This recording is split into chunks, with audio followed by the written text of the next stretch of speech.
itu menjadi lembaga pendidikan terpercaya di Indonesia dalam mencetak generasi tunas ulama, pemimpin peradaban yang berjuang untuk Islam. Dari visi itu kita ingin garis bawahi 3 poin, 3 kata. Yang ini menjadi ciri khas Al-Bukhari, tunas ulama, pemimpin dan pejuang. Tunas ulama, pemimpin dan pejuang.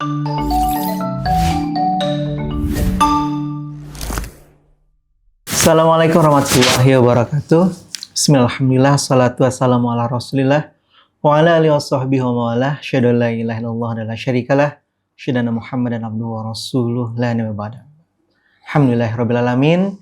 Rasa syukur, rasa terima kasih nantiasa kita panjatkan pada Allah Subhanahu wa taala. Alhamdulillah di kesempatan hari ini kita bisa kembali bertemu di agenda kita yaitu podcast Al-Bukhari TV. Alhamdulillahirrahmanirrahim. Salat dan salam juga senantiasa kita limpah curahkan atas Nabi kita Nabi Muhammad SAW. Para sahabatku, para saudaraku, kaum muslimin dimanapun berada, terutama para pemirsa Al-Bukhari TV channel. Alhamdulillah, sebagaimana biasanya kita hari ini akan ditemani oleh para kiai, para guru-guru hebat dari Ma'had Al-Bukhari. Dan yang istimewa pada kesempatan hari ini kita kembali bertemu dengan guru kita, orang tua kita dari Ma'had Al-Bukhari, Abi. Nah, Abi, bagaimana kabarnya kesempatan hari ini? Alhamdulillah khair. Alhamdulillah. Berarti kalau ada Abi, kita akan berbicara Al-Bukhari secara lebih umum lagi. Berbicara tentang cerita utama Ma'had Al-Bukhari. Kalau kemarin kita bicara madrasah, Abi ya. Karena yang hadir adalah Ustaz Syahid. Karena sekarang Abi yang hadir, nah kita akan kembali berbicara tentang tema yang mungkin kemarin sudah kita bahas secara umum. Sekarang kita akan lebih detail lagi tentang mimpi visi Ma'had Al-Bukhari, yaitu tunas ulama. Ini adalah sebuah mimpi yang luar biasa ya. Mimpi yang mungkin terdengar merendah, tapi sebenarnya megah. Ya. Bukan hal yang mudah kalau memang tidak boleh disebut susah. Nah, sekarang kita berbicara tentang langkah bagaimana. Bagaimana sebenarnya Al-Bukhari mempersiapkan sebuah kurikulum untuk bisa mencapai mimpi yang besar ini. Ini mungkin yang ingin didengar oleh para pemirsa Al-Bukhari TV semuanya. Untuk itu, mari kita dengarkan penjelasannya dari Abi. Bagaimana, Abi? Baik. Assalamualaikum warahmatullahi wabarakatuh. Waalaikumsalam. Bismillah, alhamdulillah, wassalatu wassalamu ala sayyidina rasulillah, sayyidina Muhammadin ibn Abdillah wa ala alihi wa sahbihi wa man tabi'ahu dah wa wala. Syahadu an la ilaha illallah wahdahu la syarikalah. Syahadu anna Muhammadan abduhu wa rasuluh allazi la nabiyya wa la rasula ba'da amma ba'd. Ma'had Al-Bukhari ini adalah satu lembaga pendidikan pesantren yang ada sekolahnya. Pesantren yang ada sekolahnya. Nah, ini beda. Bukan sekolah yang ada pesantren. Bukan sekolah yang ada pesantrennya. Baik. Ya, jadi pesantren yang ada sekolah. Yang ada sekolahnya. Karena itu di Al-Bukhari pendidikannya sebenarnya lebih ditekankan kepada unsur kepesantrenannya. Ya, kepesantrenannya, tapi sekolah itu penting. Ya. Pesantren penting, sekolah juga penting. Memadukan antara kurikulum pesantren dan sekolah. Sejak dari awal kita punya visi. Bahasa Arabnya ru'yah. Ru'yah itu pandangan ke depan. Ru'yah itu penglihatan. Penglihatan. Ya, punya ru'yah, punya mimpi, pandangan yang ini terus kita tanamkan kepada diri kita para pengampu Ma'hadi Al-Bukhari, para guru dan anak-anak, yaitu menjadi lembaga pendidikan terpercaya di Indonesia dalam mencetak generasi tunas ulama, pemimpin peradaban yang berjuang untuk Islam. Dari visi itu kita ingin garis bawahi 3 poin, 3 kata. Yang ini menjadi ciri khas Al-Bukhari, tunas ulama, pemimpin dan pejuang. Tunas ulama, pemimpin dan pejuang. Inilah yang harus disadari oleh para guru di Ma'had Al-Bukhari, Hmm. para guru di Ma'had Al-Bukhari bertugas untuk menanamkan ini, menanamkan keulamaan, kepemimpinan, dan keperjuangan. Jadi pejuang, apa benar nggak bahasa Karakter pejuang. keperjuangan? Karakter Karakter pejuang. pejuang. Nah gitu. Begitu juga santrinya. Sehingga santri-santri Ma'had Al-Bukhari itu dimanapun dia berada diharapkan menjadi tunas ulama. Tunas ulama. Bahasa Arabnya tunas ulama itu bur'um, baraimul ulama. Tunas ulama. Baraimul ulama. Jadi litakwin baraimil ulama wa qadatil hadarah wal amilin lil Islam. Itu bahasa Arab dari PC Al-Bukhari. Jadi karakter santri Al-Bukhari itu satu tunas ulama, dua pemimpin, yang ketiga siap berjuang untuk Islam. Masya Allah. Nah, poin ini dari tiga mimpi ini kita tuangkan dalam kurikulum. Nah, tunas ulama itu berarti harus punya karakter ulama. Karakter ulama itu tertuang dalam 3 poin. Satu, ilmunya harus ilmu ulama. Yang kedua, cara ibadah para ulama, ubudiyahnya. Yang ketiga, adab. Adabnya adab ulama. Jadi 3 ini. Maka di Ma'had Al-Bukhari ada kurikulum untuk mencetak para ulama, agar para ulama itu berilmu. Nah, karena namanya kita ini tunas, maka kita hanya memberikan ilmu-ilmu dasar keulamaan, yang harapannya itu bisa meneruskan ke jenjang pendidikan yang lebih tinggi. Ketika mereka mau melanjutkan ke universitas, mereka mau melanjutkan ke perguruan tinggi di dalam negeri, luar negeri, mereka mau melanjutkan ke pesantren yang lebih tinggi lagi, Ma'had Ali, maka itu sudah cukup. Sudah punya pijakan yang cukup dasar. Maka kita membekali santri-santri Al-Bukhari itu dengan dasar-dasar ilmu bahasa Arab. Satu. Karena bahasa Arab itu kunci untuk menjadi ulama. Karena kalau berbicara ulama itu identik dengan ilmu, meski tidak setiap yang berilmu dikatakan ulama yang sesungguhnya gitu. Kalau berbicara ulama itu kan dari kata alima ya'lamu, fahuwa alimun, alimun. Kata ulama dari kata alim, jamaknya ulama, alimun ulama, fa'ilun fu'ala. Kata alim artinya adalah yang banyak ilmunya, yang selalu berilmu, yang bukan sekedar tahu, tapi kalau dinisbahkan ke Allah itu maha tahu. Maha tahu, yang banyak pengetahuannya. Karena itu tidak disebut ulama kalau dia tidak banyak pengetahuannya. Ciri ulama itu banyak pengetahuannya. Gitulah. Karena itu untuk bisa banyak pengetahuan itu harus punya kunci. Kuncinya bahasa. Kuncinya adalah bahasa. Jadi, Arab? Bahasa Arab. Karena yang akan kita catat di Al-Bukhari ini ulama syariat. Nah, ulama syariat. Nah, dalam bahasa umum, ulama itu ulama fisika. Iya, berarti harus bisa bahasa fisika. Ya, bahasa sains ya. Ada ulama fisika. Ulama itu dalam bahasa umum itu intelektual. Scholar. Bahasa Inggrisnya scholar. Scholar. Apa tuh? Scholar gitu. Bahasa Inggris kan begitu. Jadi ilmuwan. Ilmuwan dalam bidang fisika, ilmuwan dalam bidang kimia. Kalau ini ilmuwan dalam bidang syariat. Nah, untuk menjadi ilmuwan dalam bidang syariat itu kuncinya bahasa. Jadi al-lughah miftahul ulum. Bahasa itu kunci ilmu. Kunci segala ilmu itu adalah bahasa. Makanya sedari awal di Ma'had Al-Bukhari dibekali pengetahuan bahasa. Ya, bahasa. Satu, ada pelajaran qawaid. Qawaid itu kaidah-kaidah, grammar lah. Saya Inggris grammar ya, kaidah itu. Rumus-rumus. Ya, grammar.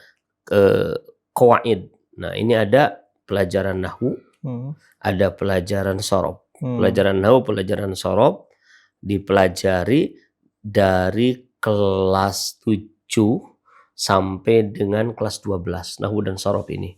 Kelas 7-nya itu pakai qaidati. Nanti qaidati ini adalah sebuah sistem pengajaran, pembelajaran praktis bahasa Arab yang menggunakan pendekatan rumus-rumus. Ti itu artinya aku, ya, menisbahkan kepada yang membuatnya. Ada rumus-rumus Ya, singkatnya, rumus-rumus yang dibuat oleh ku. Oh. Ya, aku itu adalah aku. itu. Qaidati. Qaidati. Ya, gitu. Rumusku. Rumus Qaidatu. maksudnya yang bikinnya ku itu. Ya, aku itu adalah aku. Abi. Gitu.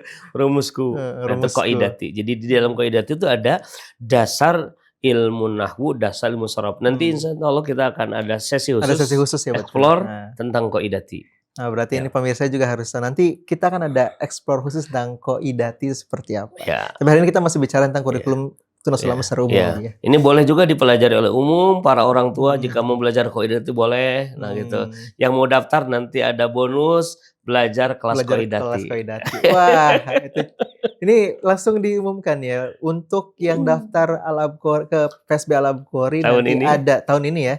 Ada kelas qaidati secara gratis. Dari sejak mendaftar nanti sampai dengan anaknya masuk. Oke. Berarti kalau mendaftar sekarang sampai anaknya masuk bulan Juli 6 bulan, insya Allah bisa baca kitab. 6 bulan bisa baca kitab gitu ya. Qaidati ya. Nah, qaidati itu di situ dasar-dasar ilmu sorob dan ilmu nahwu. Ilmu nahwu dan ilmu sorob ya. Qaidati. Kemudian kelas 7 juga sorobnya selain dasar qaidati ada amsilah tasrifiyah. Ini biasa di pesantren. Ini itu untuk hafalan amsilah tasrifiyah, belajar nasrib. Belajar nasrib, belajar melafalkan kalimah-kalimah di dalam bahasa Arab, kata-kata di dalam bahasa Arab ya. Kemudian di kelas 7 itu anak mulai menggunakan pengantar bahasa Arab. Belajarnya yaitu menggunakan kitab berbahasa Arab. Kalau qaidati nggak pakai bahasa Arab, tapi isinya bahasa Arab, ya, yaitu kitab jurumiyah. Jurumiyah untuk nahwunya, kemudian untuk sorobnya mulai belajar matan izzi, matannya saja, matan izzi yang saranya Kailani, matan izzi. Kelas 8, kelas 7, kelas 8, kelas 9. Itu tadi kelas 7 ya, kelas 8, kelas 9. SMP kelas 3 atau sanawiyah kelas 3 itu untuk nahwunya belajar sarah jurumiyah. Kaprawi. Jadi kaprawi itu sarah jurumiyah dan i'rab jurumiyah. Masih jurumiyah. Ya. Sarah kaprawi, sarah jurumiyah yang namanya yang dikarang oleh Imam Al-Kaprawi, kemudian sorobnya nazum maksud. Jadi pelajaran sorob yang dibawakan dalam bentuk nazom, dalam bentuk nasid, dalam bentuk qasidah, dalam bentuk nyanyian sehingga mudah untuk dihafal. Nah, ini. Kemudian kelas 10 baru ke mukhtasar jiddan, sarah jurumiyah. Jadi kita masih jurumiyah nih. Sarah jurumiyah mukhtasar jiddan dibaca sampai tamat. Itu kelas 10, sorobnya itu sorob Alfiyah Ibnu Malik. Sorob Alfiyah Ibnu Malik. Nah, kemudian kelas 11, kelas 12 itu Alfiyah Ibnu Malik.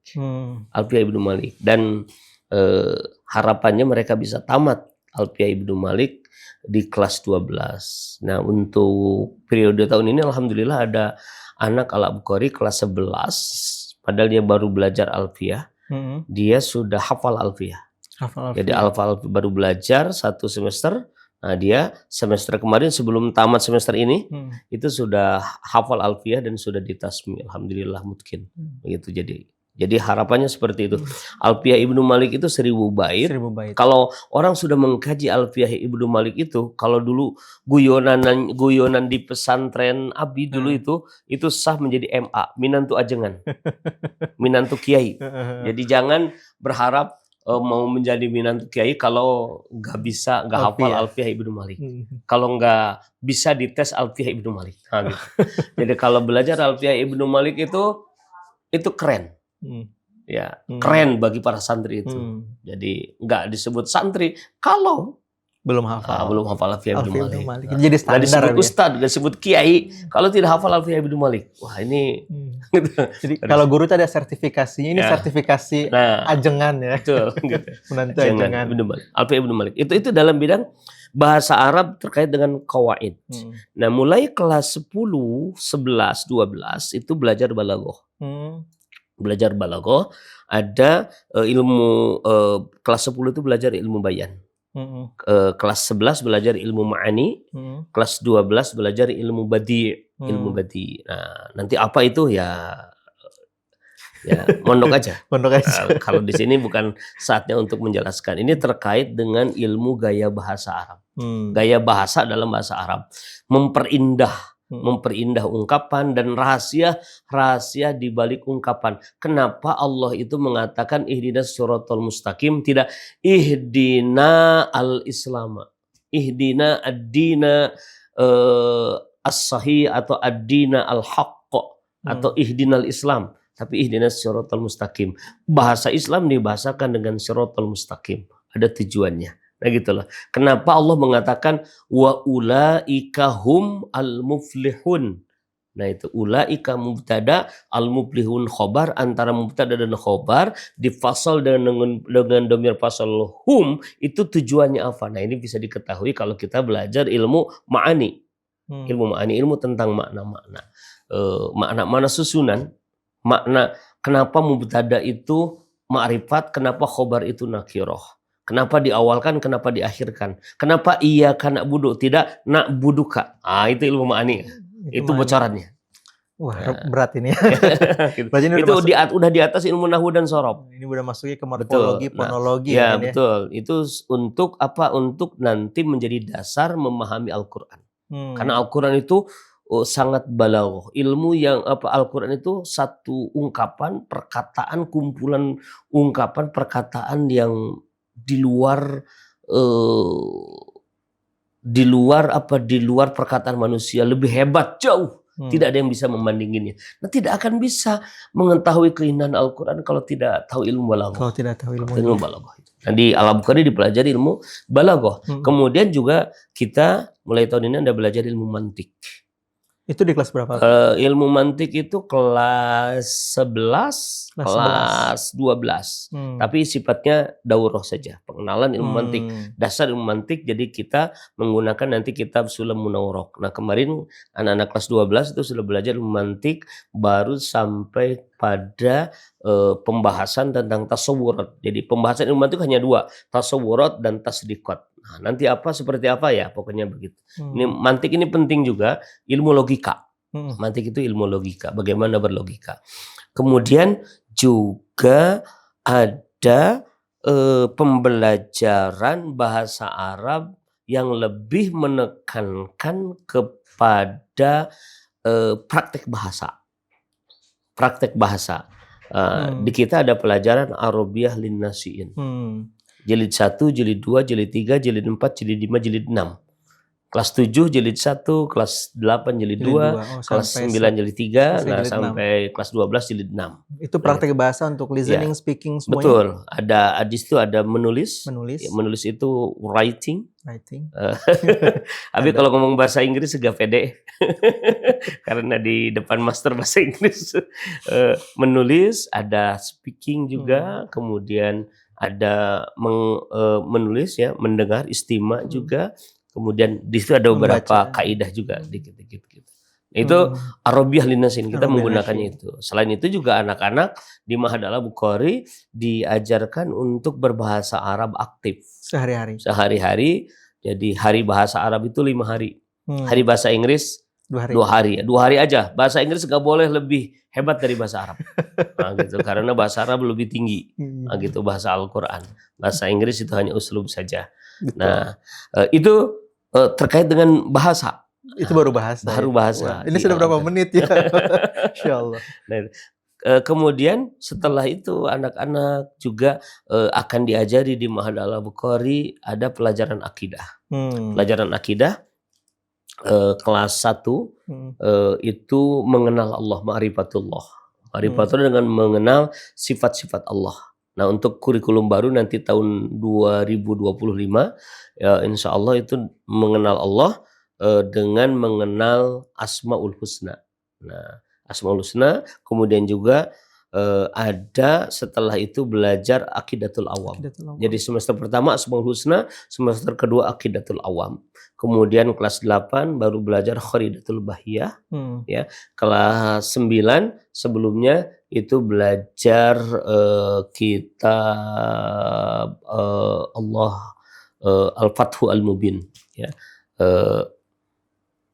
Itu kemudian kelas 10, nah ini kelas 9 itu masih Kharidatul Bahiyah. 8 itu maaf, 8 itu Durusul Balagh, Durusul Tauhid. Durusul Tauhid kelas 8.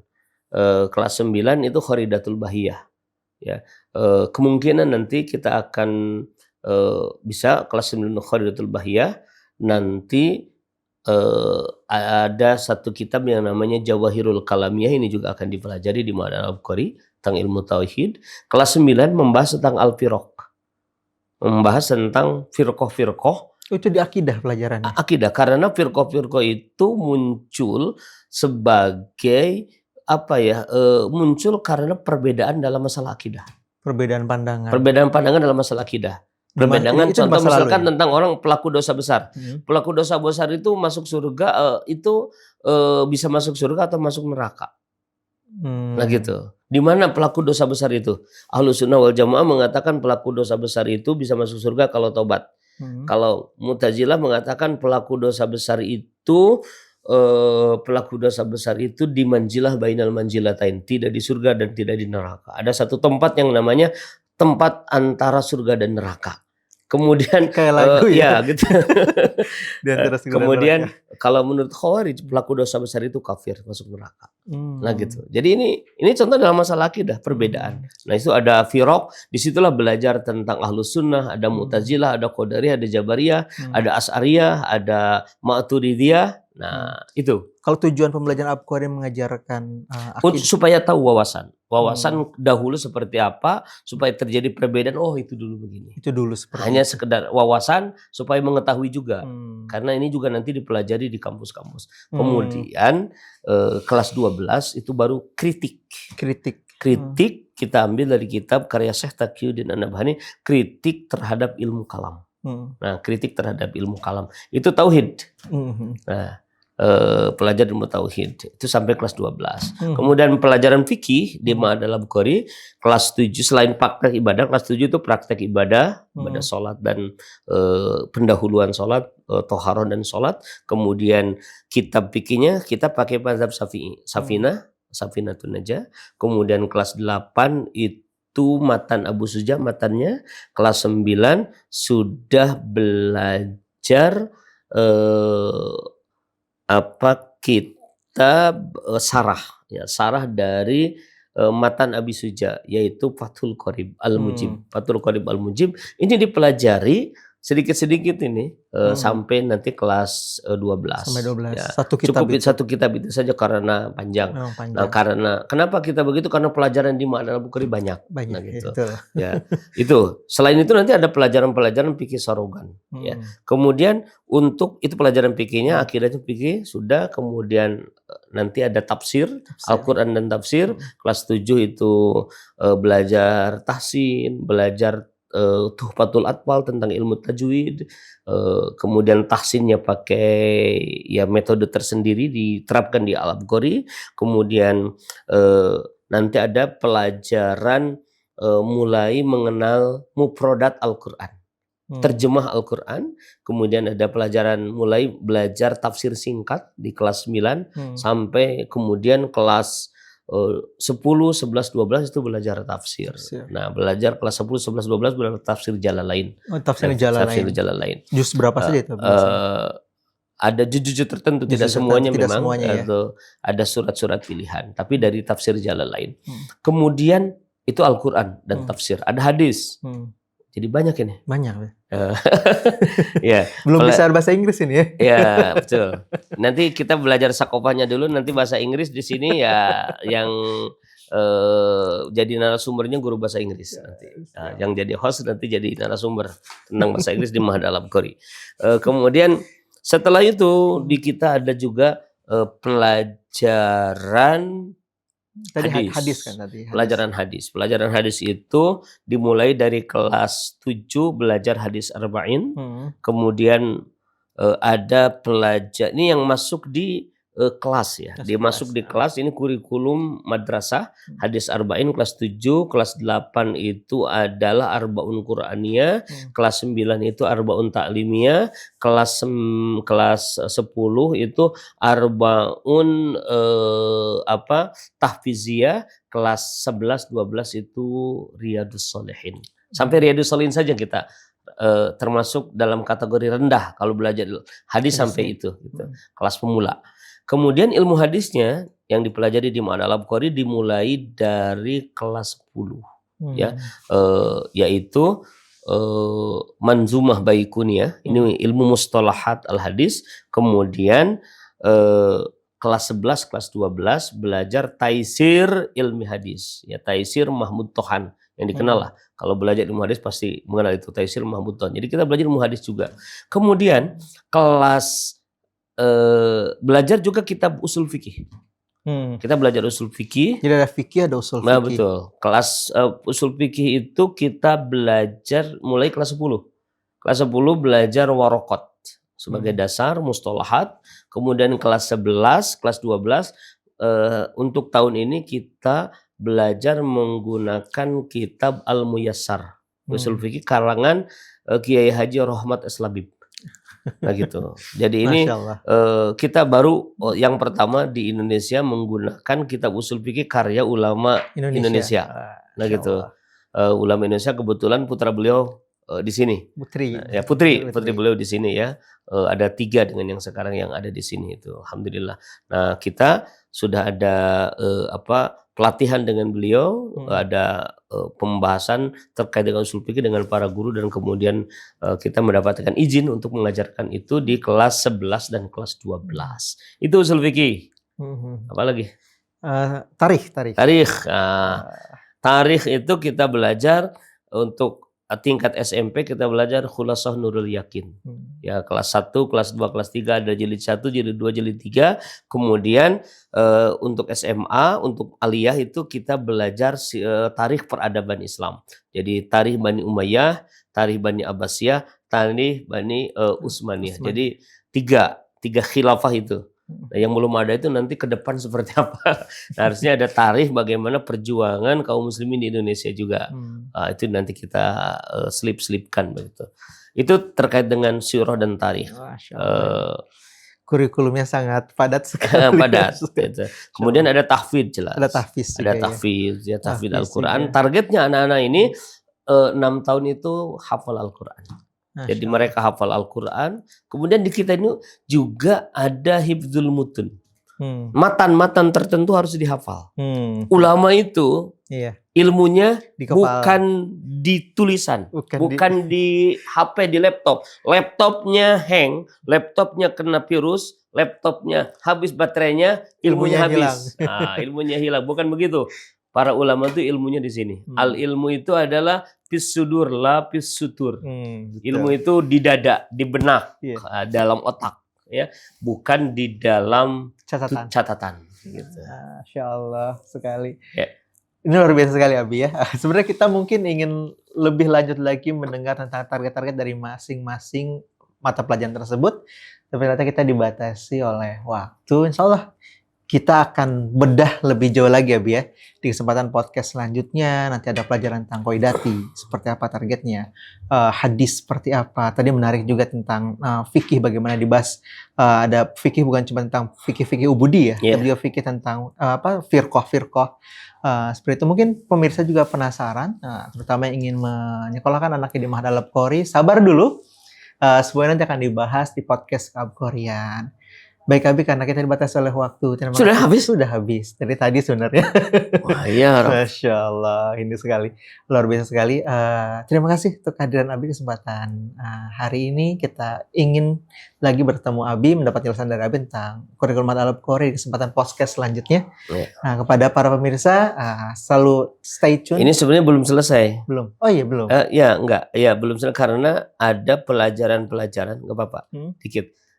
Ada pelajaran-pelajaran nanti mungkin dalam podcast selanjutnya kita bahas. Insya Allah ya. Ini kan baru kurikulum keulamaan. Ini juga belum selesai karena di Al-Qori itu ada pembelajaran yang dimasukkan ke dalam kelas. Kelas maksudnya sekolah, ada pelajaran kajian kitab kuning. Itu berbeda lagi. Itu juga sudah kitab kuning. Ada lagi juga pelajaran khusus kitab kuning. Bahkan nanti untuk tahun ini semester ini ada yang spesial.